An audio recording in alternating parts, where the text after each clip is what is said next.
2016년 맨부커상을 받은 한강의 채식주의자.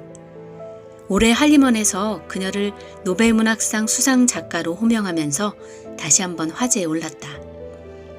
하지만 이 작품은 독서인들 사이에서도 호불호가 극명하게 갈리는 것으로 유명하다.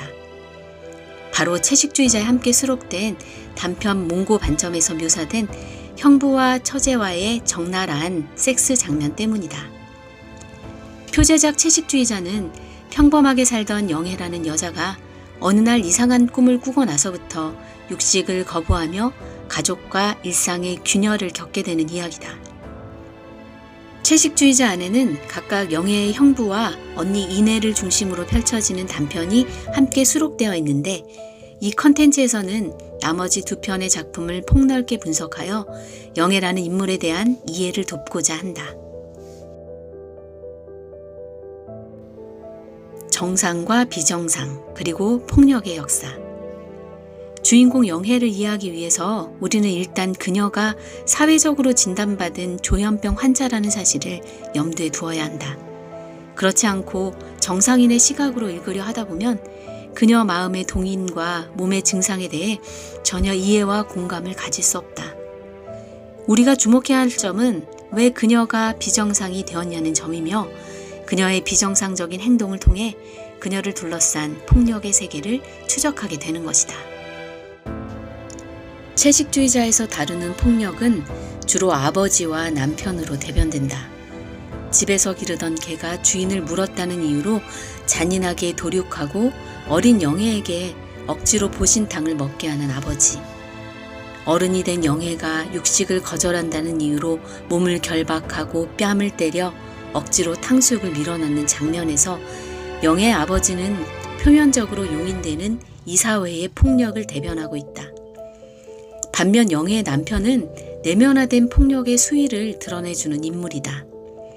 남편은 처음 영애를 만났을 때 아무런 끌림도 느끼지 못했으나 자신을 귀찮게 하지 않고 여러 가지로 무난하다는 이유로 그녀와 결혼을 한다. 남편의 예상처럼 그녀는 남자에게 열등감을 느끼게 하지도 특별한 요구도 없는, 때가 되면 밥상을 차려내고 적당히 잠자리도 하는 평범한 아내였다. 하지만 어느 날 이상한 꿈을 꾸고 나서부터 육식과 섹스, 기본적인 아내로서의 의무를 거절하는 특별한 방식으로 그의 삶을 불편하게 만든다. 그러자 남편은 아내의 병에 대해서는 조금의 이해나 관심도 없이 이런 여자를 만난 자신이 피해자임을 계속 어필한다. 영애가 살아가는 세상은 이렇게 보이거나 보이지 않는 폭력이 이미 만연한 세계이며, 대한민국에서 그것은 한 여자를 둘러싼 남성의 가부장적 세계임을 알 수 있다. 그리고 작가는 폭력에 대해 예민한 촉을 가진 주인공을 전면에 내세워 우리에게 이렇게 묻고 있는 듯하다. 이러한 세계에서 맨정신으로 살 수 없는 영애가 비정상인지, 이런 세상에서 아무렇지도 않게 타협하며 살아가는 우리가 과연 정상인지 묻고 있는 것이다.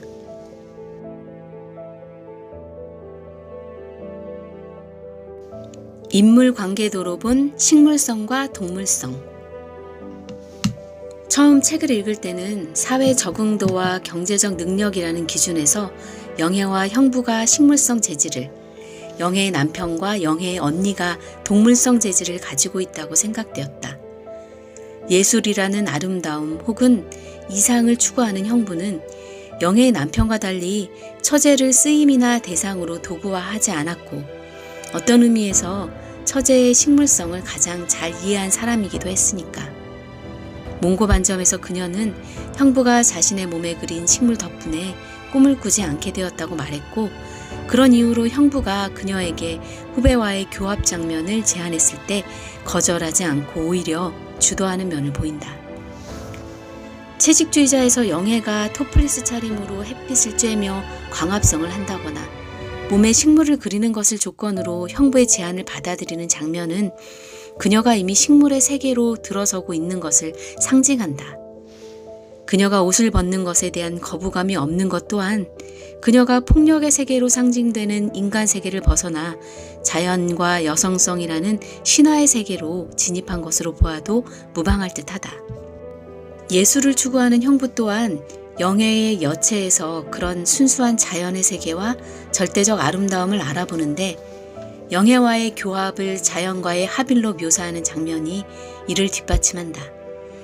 그런 의미에서 영예의 엉덩이에 남아있는 몽고반점은 순수한 어린아이의 상징이자 동시에 이브의 사과처럼 형부를 금기의 세계로 유혹하는 금단의 열매로 작용하게 된다. 따라서 이 책에서 식물성은 동물성과 대비되는 개념이 아니라 폭력으로 상징되는 인간성과 대비되는 것으로 보는 게 옳을 듯하다. 이를 부연 설명하기 위해 제러드 다이아몬드가 섹스의 진화에서 말하는 동물의 섹스에 대한 부분을 옮겨본다.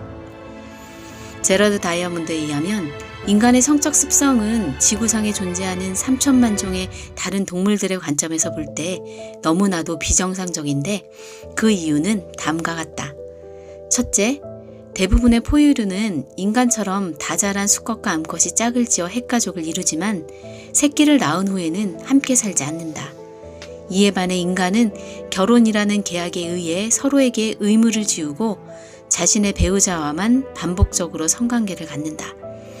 둘째, 포유류의 세계에서는 수컷이 새끼를 돌보는 일이 거의 없다.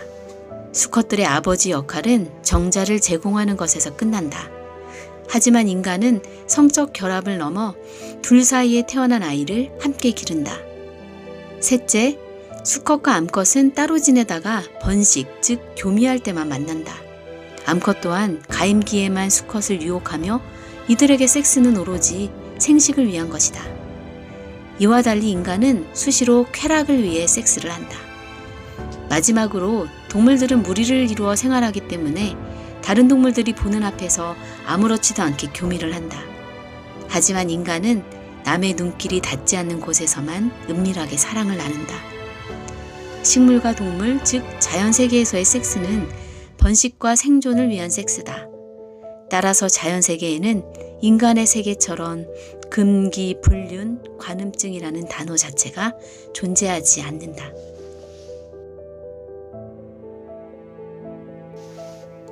포르노와 예술, 욕망의 관음성, 그리고 금단의 열매. 식물성 처제의 나체를 카메라에 담고자 했던 형부의 처음 의도는 아름다움, 즉 예술을 향한 순수한 동기에서 시작되었다. 하지만 어느 순간 처제와 형부 혹은 근친상간이라는 사회적 금기를 넘어서며 위험한 것이 된다. 영혜가 형부의 교합 요구에 암묵적으로 동의하며 웃는 장면은 그런 의미에서 소름이 돋는다. 정말 하고 싶었어요. 그렇게 하고 싶었던 적이 없었어. 그 사람 몸에 뒤덮인 꽃이요. 그게 날 못 견디게 했던 거야. 그것뿐이에요. 그렇다면 내 몸에 꽃을 그리면 그땐 받아주겠어? 그걸 찍어도 괜찮겠어? 그녀는 웃었다. 희미하게. 어떤 것도 거부하지 않으며 그럴 필요를 전혀 느끼지 못하겠다는 듯이. 혹은 무언가를 조용히 조소하는 듯이. 채식주의자의 해설을 단 허윤진에 의하면 삶에 대한 욕망은 필연적으로 관음적일 수밖에 없다. 영혜의 몽고 반점을 촬영하려는 형부의 카메라는 어떤 대상에 최대한 가까이 다가가려는 관음적 시선이다. 그리고 그것은 에덴 동산에서 선악과를 따먹고 부끄러움을 알게 된 히브리 신화 속 첫 인간들을 떠올리게 한다. 영혜를 범하는 형부의 행위는 인간에게 금지되었으나 끝내 그 유혹을 이기지 못하고 선악과를 따먹는 인간의 욕망을 상징한다. 영혜의 웃음은 이런 인간을 조소하는 신의 웃음 같다. 인간이 신의 명령에 불순종하여 선악을 알게 하는 나무의 열매를 따먹었을 때 인간은 스스로 선악을 판단하는 신의 자리를 넘본 것이며 신과 인간의 경계는 소멸되고 관계는 파괴된다. 첫 인간 아담과 하와가 에덴 동산에서 추방될 때 식물과 동물은 함께 추방되지 않는다. 그들은 신에게 불순종하지도 선악과를 먹고 선악을 판단하지도 따라서 죄가 무엇인지도 모르기 때문이다. 그런 의미에서 영혜의 몸에 그린 꽃 그림이 불경한 인간을 보호하는 일종의 부적처럼 작용하는 점도 흥미롭다. 영애가 육식을 먹지 못하고 불면증에 시달리게 된 것은 어느 날 꾼 꿈 때문이다. 고기가 매달린 긴 헛간에서 날것을 먹고 피투성이가 된 자신의 얼굴을 발견하게 된 이후, 하지만 형부가 꽃 그림을 몸에 그려준 이후 그녀는 더 이상 악몽을 꾸지 않게 된다.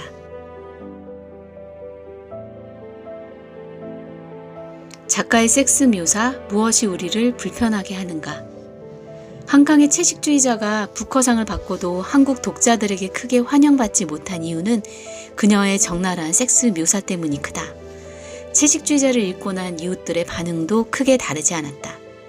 나 또한 권위 있는 세계적인 문학상이라는 무게감으로 제독하고 나서야 내 안의 불편함의 이유 몇 가지가 정리되었다. 첫째, 영애와 후배 제이의 몸에 그림을 그리는 장면. 이건 사심없이 꼼꼼하게 읽다 보니 어느 순간부터 영애 몸에 그려진 낮의 꽃과 밤의 꽃이 하나의 놀라운 이미지처럼 펼쳐졌다. 광막한 사르가소 바다에 앙투아네트가 살았던 자메이카의 트로피컬 정글, 꽃과 사막의 화가 조지아 오키프의 만개한 꽃, 붉은 양귀비를 앞세운 겐조의 향수 따위의 이미지로 승화되었다. 동시에 여전히 영애와 후배 제이의 교합 장면이 불편할 수밖에 없는 이유도 알게 되었다. 단순히 인간사회의 금기를 넘어서는 불편함이나 내밀한 것이어야 할 인간 섹스가 대나처럼 발가벗겨져 묘사되는 방식 때문만은 아니었다. 남녀의 섹스를 묘사하고 서사를 이끌어가는 방식에 왠지 모를 작가의 도발이 느껴졌다. 기존 영화와 소설에서 여체를 대상화하는 남성들의 상투적인 시선과 전개 같은 익숙하면서도 불편하게 하는 요소가 있었다. 작가는 너도 알고 우리가 다 아는 섹스를 누구보다 적나라하게 드러냄으로써 섹스에 대한 금기나 가식을 깨고 싶었던 걸까? 성스러울 것도 속될 것도 없는, 그러니 신비할 필요도 없는 동물과 식물의 섹스. 어떤 일을 통과하며 그의 경험에 따라 관음과 추나와 불륜과 간통이 되기도 하는 인간의 섹스. 그러니 이걸 불편해하는 너의 섹스에 대한 시각을 점검해 볼지어다. 이렇게 말하고 싶었던 걸까?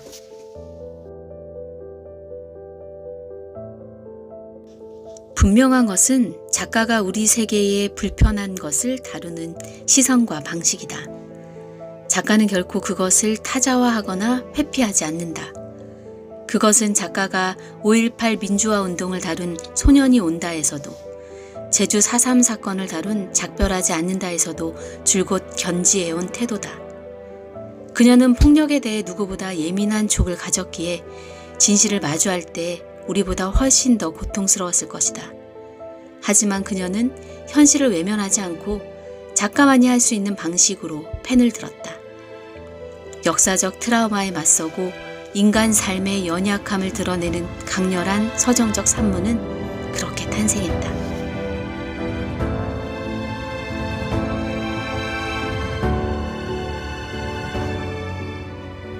여전히 남은 폭력의 문제. 그렇다면 영애의 식물성을 가장 잘 이해하는 듯 했지만 결국 둘 모두를 파멸로 이끈 형부는 이 책의 악인인가? 실제로 손목을 그은 사건 이후 영애는 몸과 마음을 회복하면서 어느 정도 사회에 적응해 나가는 듯 보였다. 만약 형부가 처제를 끌어내어 카메라 앞에 세우지 않았다면 영애는 식물인 채로 나름 사회에 적응해가며 살았을지도 모른다. 영애의 언니 이내처럼 나름의 성실함과 책임감으로. 하지만 작가는 나무 불꽃에서 이내도 영애와 다름없는 가부장세계의 희생자였음을 강하게 항변한다. 자기의 열정과 찍은 이미지 안에서만 갇혀 경제적으로 철저하게 무능했던 남편, 어쩌다 부탁하는 양육과 집안일에도 늘 뒷전이었던, 여관에 든 여행자 같았던 남편. 추문 이후에도 그녀는 홀로 가게를 꾸려나가며 동생 영애의 뒷바라지까지 도맡아 해야 했다. 그녀는 겉으로는 영애와 달리 수완 좋은 사회 적응자처럼 보인다. 하지만 작가는 이내의 독백을 통해 그녀도 오래전부터 다만 견뎌왔을 뿐이라는 사실을 마주하게 한다. 선량한 인간으로 남편의 요구를 참아내며 이 순간만 지나면 얼마간 괜찮으리란 생각으로 버텨온, 그리하여 어느 날 무심코 아침 식탁에 앉아 차주전자의 끓는 물을 머리에 붓고 싶어지곤 했다는 걸 상기시킨다. 이 모든 것은 무의미하다. 더 이상은 견딜 수 없다. 더 앞으로 나갈 수 없다. 가고 싶지 않다. 그녀는 다시 한번 집안의 물건들을 둘러보았다. 그것들은 그녀의 것이 아니었다. 그녀의 삶이 자신의 것이 아니었던 것과 꼭 같았다. 자신이 오래전부터 죽어 있었다는 것을, 그녀의 고단한 삶은 연극이나 유령 같은 것에 지나지 않았다는 것을, 그녀 곁에 나란히 선 죽음의 얼굴은 마치 오래전에 잃었다가 돌아온 혈육처럼 낯익었다. 그렇다면 그녀를 영예와 달리 이 세상에서 구원한 것은 무엇이었을까? 다행히 그녀에게는 아이라는 끈이 있었고, 그녀는 아이 덕분에 산다는 것의 기이함을 뒤로하고 아이의 단내나는 작은 몸뚱아리 곁에 눕는다. 아직 죄 지어보지 않은 어린 얼굴을 보며 잠이 든다. 다시 어김없이 시작되는 일상을 살아낸다. 아이에 대한 모성은 그녀의 다른 작품에서도 가부장제에 희생된 여자들이 스스로를 다시 일으켜 살아가게 하는 동기로 작용한다. 마지막으로 이 책은 히라버 시간과 겹으로 읽어야 한다고 조심스레 주장해본다. 그리스 신화 속 영웅들의 비극적인 운명, 말을 잃고 눈이 멀고 다른 존재로 변신하고와 인간사 덧없음의 아름다움과 이데아를 꿈꾸던 플라톤의 이분하는 세계, 그럼에도 불구하고 꿈꾸고 사랑하는 인간의 세계에 대한 이해를 깔고 다시 채식주의자를 읽을 때 비로소 제대로 읽는 거라고. 아래 떡밥을 던져본다. 이 세계는 덧없고 아름답지요 라고 그가 말한다. 하지만 이 덧없고 아름다운 세계가 아니라 영원하고 아름다운 세계를 원했던 거지요. 아름다운 사물을 믿으면서 아름다움 자체를 믿지 않는 사람은 꿈을 꾸는 상태에 있는 거라고 플라톤은 생각했고, 그걸 누구에게든 논증을 통해 설득해낼 수 있다고 믿었습니다. 그의 세계에선 그렇게 모든 것이 뒤집힙니다. 말하자면 그는 자신이 오히려 모든 꿈에서 깨어난 상태에 있다고 믿었습니다.